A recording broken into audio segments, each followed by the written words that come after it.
Thank you for downloading this podcast from Talk Radio 702 and 567 Cape Talk. For more podcasts and more information on your number one news and talk station, please visit 702.co.za or capetalk.co.za. Your family, your community, your country, your responsibility. Be the best citizen you can be.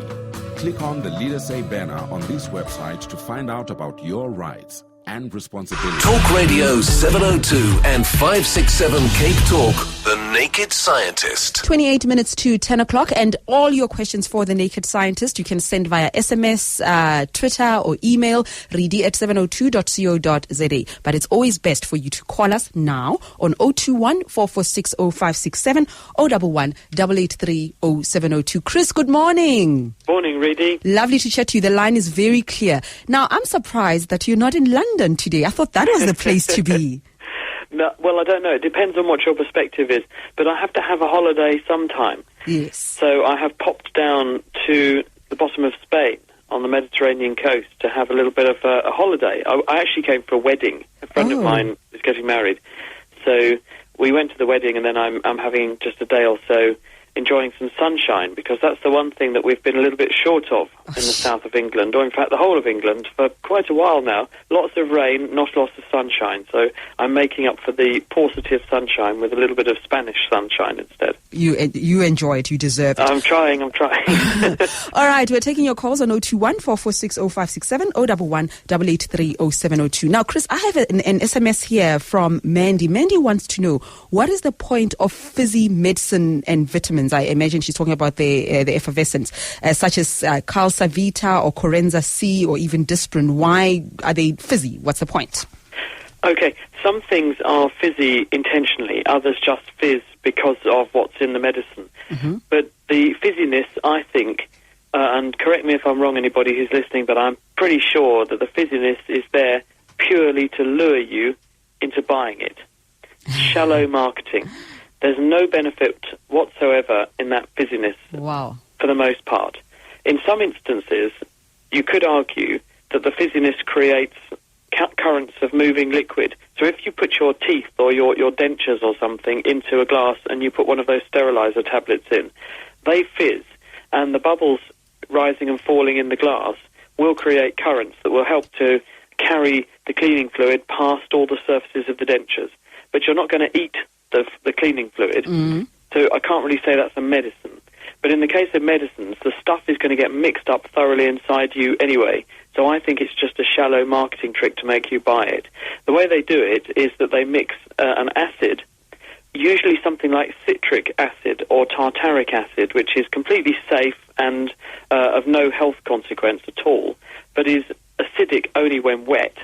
And they mix that with usually a bicarbonate, like sodium bicarbonate, NaHCO3, and that also is a base or an alkaline substance, but only when wet. And you mix those two powders together, and then when you make them wet by either putting the tablet in your mouth, and your saliva makes it wet, or dropping it into a glass of water and making it wet, then the two acidic powders or alkaline powders dissolve, and the two react together, and the acid attacks the bicarbonate, produces some CO2, the carbon dioxide gas, which you see as the bubbles, and it produces sodium citrate as the sort of salt product. And that's really of no health consequence whatsoever. Yeah. So I think it's just to make you buy it. Marketing gimmick, okay. And speaking of salt, I think, Sam, you have a question about salt. Sam in Randburg, good morning. Good morning to you and the Naked Scientist. My question is, throughout history, humankind has used salt to preserve food and certain animals whenever they date. But then why do we have an expiry date on salt? Okay, if salt is used to preserve food, why do we have an expiry date? Yes. I haven't even noticed. Hi, Chris. Expiry date on the salt, that is. Oh, okay. Very good question, Sam. And the answer is there's probably no reason whatsoever, especially since a lot of the salt that we use comes out of the ground and was a rock salt and the stuff we put on the roads and all that kind of thing. They've usually mined this stuff out from the ground. Or the other way that we get salt is sea salt, and you take seawater, spread it into a big salt pan, so this is a big shallow pond, and you let the sun shine on it, and every square meter of that salty water is getting energy from the sun at the rate of about 1 kilowatt. So rather than heat it up, you let the sun, with a stove or something, you let the sun do it for you. And this drives off the water, leaves the salt behind, you scrape it off, and there's your salt. Fact is, the salt has been in circulation in the sea for as long as the Earth has existed, or as long as the Earth has had water in it. So I do not understand why there should be an expiry date on the salt, apart from if the salt isn't properly dried and it's been kept in bad conditions and it may have got damp or something, and there's some really hard organism that can survive in very salty conditions, but I find that really unlikely. So I think it's just because it's considered a foodstuff, and all foodstuffs have to have expiry dates and that kind of thing, but I don't think it's really supported by sound science. Or it could be another marketing gimmick that they know that you'll throw it out and buy another bottle. Well, there's a really good point, and that probably is true as well. I mean, I'm not dissing labelling on food, because at the same time having labelling on food is important, because it stops unscrupulous retailers from just flogging you a sandwich that they've had standing on the counter for 6 years that has now gone from a cheese sandwich into a mould sandwich. But at the same time, it does mean that sometimes the law gets a little bit carried away, and I don't think there's really any justification for having a marketing date on salt. I mean, bear in mind, though, that when you've got a bag of salt or a salt cellar on your table and it's open, then it will attract water and moisture from the air. And that means it will deteriorate in terms of the quality of the grains and all that kind of thing. So the manufacturers could argue that because the character of the salt will change slightly, it won't be the pristine product they sold you. But the flavour, and it comes back to the point I make with the medicine, as soon as you dissolve it in your saliva or you dissolve it in the food or whatever, it's not going to make a blind bit of difference. Let's go to Avril in North Riding. Good morning. Hi, good morning, Reedy. What I want to know is the distilled water that we buy for steam irons, is that just cooled boiled water or is it something else? Hello. Well, when you make distilled water, the clue is in the name. It's been distilled. And what that means is that you have the equivalent of a giant kettle, and you heat the water inside the giant kettle, and the steam comes off. Now, when you add energy to water, the water boils at 100 degrees, assuming standard temperature and pressure, and the water particles come off as the steam, but what can't come off are the dissolved salts, so they're left behind. And that steam can be condensed in a condenser, a cooling surface, where the steam gives up its extra energy and condenses back to the liquid form, and you collect it. Now, because the salts have all been left behind, because they don't have enough energy to break away from the water molecules and escape like the steam does, you get a concentrated salt solution left behind, or a more concentrated salt solution, and you get pure water, which is your distilled form. And that means that when you put it in your iron, you've got rid of all of the salts, so you won't form any salty bits inside your iron, on the hot surfaces of your iron, or in your clothing when the steam comes out. And that's important because the iron has an element inside it, obviously, which is how it's hot, and the water runs across that element and vaporizes, turning into steam, and is then pushed out through the holes.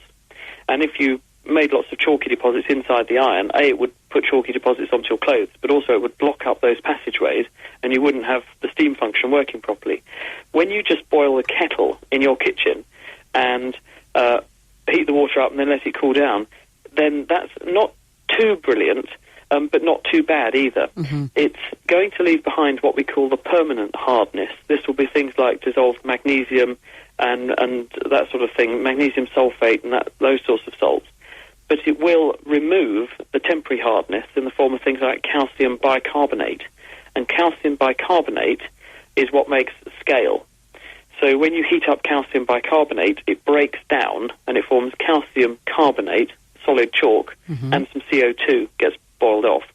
So if you boil water first, you do reduce that temporary hardness which would form the scale in the iron. So you could spend money on lots of expensive distilled water, but you probably actually would do better to, just as you've suggested, use the water that you would boil to make tea with anyway in the kettle, because you've removed most of the hardness. And then by the time it ever becomes a problem for your iron, chances are you'll need to buy a new iron anyway. So I wouldn't say one is much better over the other. Thank you, Avril. Avril. Use kettle water. Luke in Randburg. Hi there. I have a question regarding film, and seeing as the Durban Film Festival is on right now, I think it's pertinent.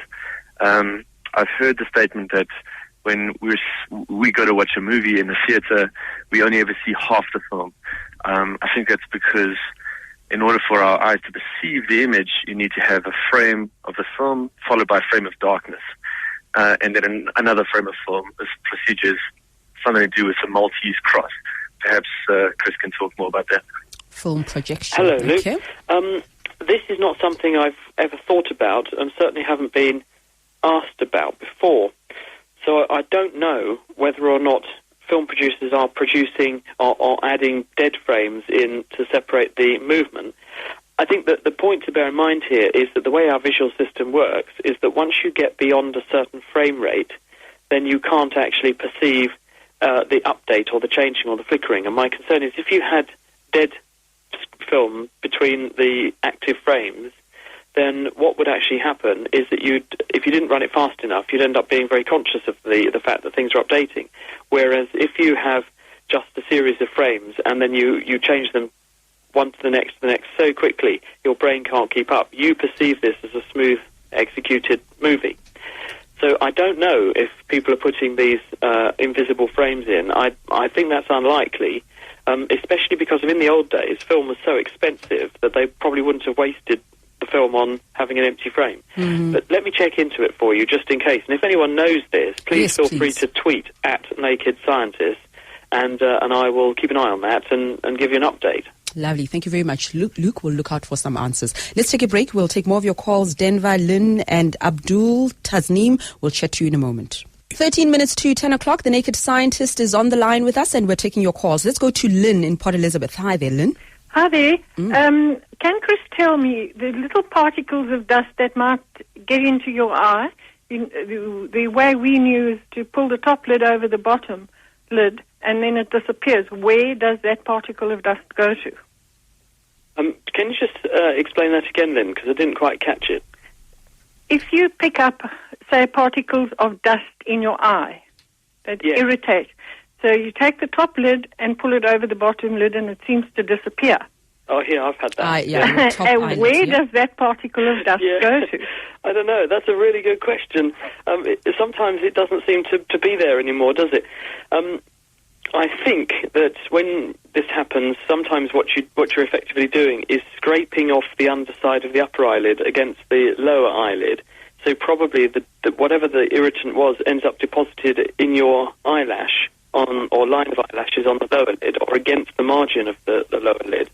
Or sometimes it just washes it into the tear film, so it ends up in the corner of your eye and then gets deposited against the corner of your eye and slowly gets washed out. So I think that's probably where it goes, to be honest. But if anyone has any better suggestions, I can't think of one. Yeah. Sometimes if you look at your fingertip, you'll see that little thing that you've been trying to pull out there, Lynn. But thank you very much for that question. And there's an SMS here about lactose intolerance. Why is it suddenly so common? Does it have anything to do with our diets, and what does it mean? Well, lactose intolerance is an interesting phenomenon in terms of paleoanthropology, because if you look at the DNA of people from thousands of years ago, then you would see that many of them, in fact the vast majority, were what we would call lactose intolerant. What is lactose intolerance? Well, lactose intolerance is where a person can't break down efficiently the main sugar, lactose, which is in milk. And the reason that they can't break it down is because they don't have an enzyme which is in their gut and secreted into the gut wall so that when the milk goes past, they can dismantle it. Why would some people be able to break this down and not others? Well, the reason for this is that about 5,000 years ago or so, people started to farm properly for the first time. They started to keep animals and they started to grow crops. And this was important because people, instead of living as small, isolated groups that were just like hunter-gatherers, people began to live in communities.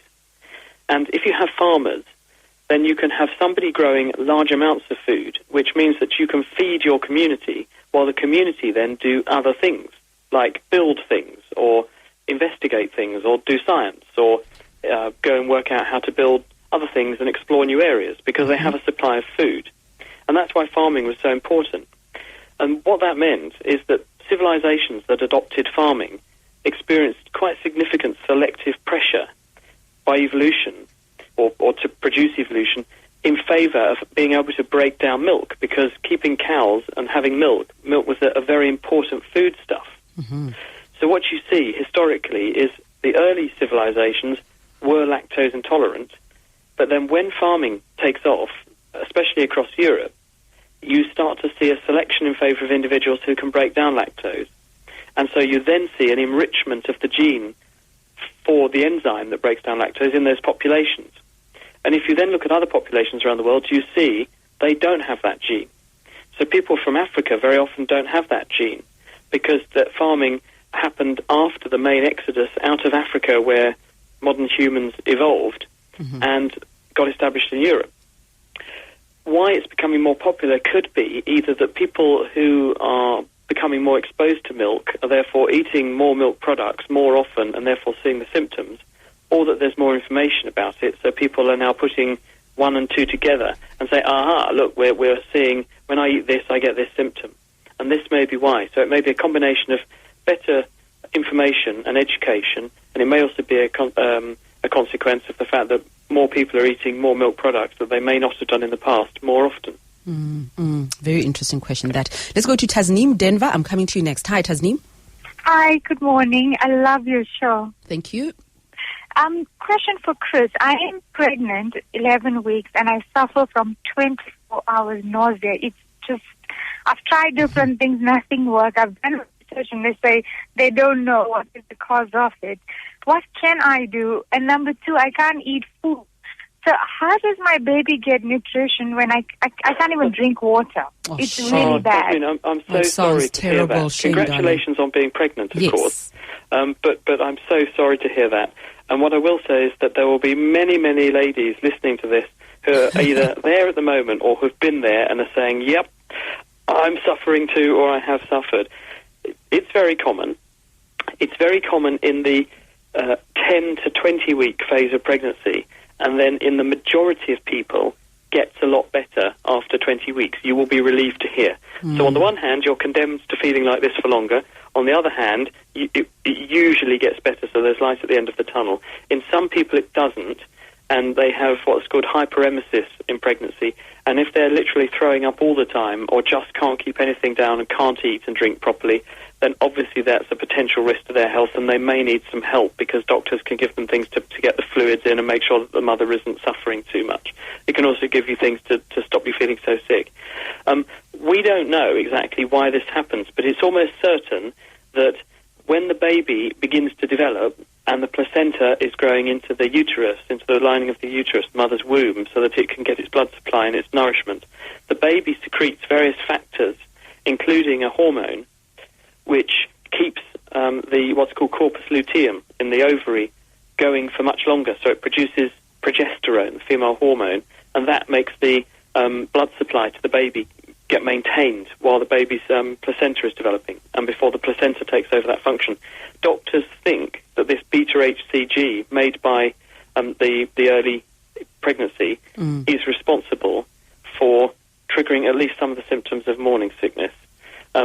What exactly the evolutionary benefit is of this, don't really know. One theory I did come across is that the suggestion is that it deters people from eating things that might be deleterious or damaging to the baby when it's at the phase of pregnancy where all the major organ systems are developing, because in that critical first 10 to 12 weeks, all of the organ systems are being patterned and the major organs are developing. And then after about 12 weeks, things just are all in place. They just start to grow and get larger. So if people are feeling sick when the baby is in its most critical developmental phase, they're less likely to indulge in eating behaviours or to be exposed to foods which could have a bad effect on the developing baby. So some people argue this is one reason why we have morning sickness. But animals don't seem to have morning sickness, and they seem to get along just fine. So I'm not sure whether I thoroughly or totally believe that, and I wonder if there might be some other explanation we haven't come across yet. And obviously, if anyone else has any theories, do let us know. But great question. Yes, indeed. And the second part of it, Chris, about if she's not eating and drinking water, then what is the baby living on? Well, the baby, quite frankly, is living off her. It sounds awful, but a baby is basically like a giant parasite. It is growing using the mother's energy. So the mother's energy comes in the form of the maternal blood flow coming through the uterus, and mother's sugars and amino acids, the building blocks of proteins, are siphoned off across the wall of the placenta by the baby and put into the baby. And the baby, in turn, secretes various chemicals that trigger the mother to make these things readily available. So in the first instance, there's no threat to the baby because the baby's metabolic demands aren't that high and it can get everything it needs from mum. But if mum is so unwell by continuously having morning sickness to the extent that she develops hyperemesis, then mum's biochemistry can go wrong, and then eventually this could cause a potential problem for both the mother and the baby, and that's where doctors need to get involved to help out. But if it's just the feeling pretty sick every day, then most mothers have got enough reserves early on in the pregnancy that that's not going to be a major problem. One little thing tells me, my wife tells me that she used ginger and a little bit of ginger in water and found that gave her great relief. I kept finding cups of ginger all over the house when she was pregnant. And so she said that it worked for her. So you might want to try that. A little bit of ginger in water. Okay, I've heard that as well. Good luck to you, Tasneem. It sounds awful, but I hope that there'll be a joyful experience at the end of it. Chris, enjoy your holiday further. We'll speak to you next week. I'm looking forward to it. Thanks, Rudy. Thanks, everybody. Bye-bye. See you soon. Bye.